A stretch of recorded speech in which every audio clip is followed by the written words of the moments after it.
খবর 24 সাথে আপনাকে স্বাগত। নতুন নতুন খবর জানার জন্য আমাদের চ্যানেলে চোখ রাখুন। নমস্কার দর্শক বন্ধুরা, স্বাগত আমাদের এই চ্যানেলে। অতিমারিতে পরিস্থিতিতে একটা নোটিশেই রাতারাতি 29 জনের চাকরি হয়ে গিয়েছিল দক্ষিণ দমদম পৌরসভায়। পুরনিয়োগ দুর্নীতি মামলায় চার্জশিট জমা করল সিবিআই। তাতে প্রথমেই নাম রয়েছে দক্ষিণ দমদম পৌরসভার প্রাক্তন চেয়ারম্যান পাঁচু গোপাল রায় ও মিডলম্যান অয়নশীলের।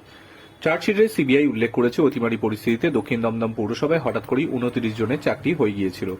সিবিআই এর বক্তব্য, এই নিয়োগ দুর্নীতি হয়েছে, নিয়ম মেনে এই নিয়োগ হয়নি। তবে এই চাকরি টাকার বিনিময়ে হয়েছিল কিনা তা খতিয়ে দেখছেন তদন্তকারীরা।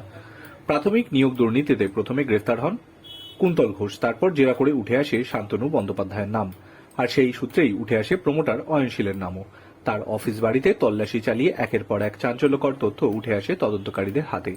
অয়নের অফিস ও বাড়ি থেকে দিস্তা দিস্তা ওএমআর শিট উদ্ধার করা হয়। 28 পাতার একটি নথি পান তদন্তকারীরা। সিবিআই এর দাবি, ওই নথিতে রয়েছে একাধিক পুরসভার প্রার্থী তালিকা এবং সেই সংক্রান্ত সুপারিশ। বেশ কিছু কোড ওয়ার্ড পান তদন্তকারীরা আধিকারিকেরা। দক্ষিণ দমদম সহ বেশ কয়েকটি পুরসভার প্যানেলেও তথ্য ছিল ওই নথিতে। তখনই নাম উঠে আসে পাঁচু রায়ের। সিবিআই এর চার্জশিটে নাম থাকা পাঁচু রায় বলেন, ওই নিয়োগের সময় আমি চেয়ারম্যান পদে ছিলাম, তাই অন্য কাউকে তো দোষী করতে পারবো না। আমার সই রয়েছে, তবে ওই সময় কিছু গরমিল হয়েছে। ব্যুরো রিপোর্ট, খবর 24x7।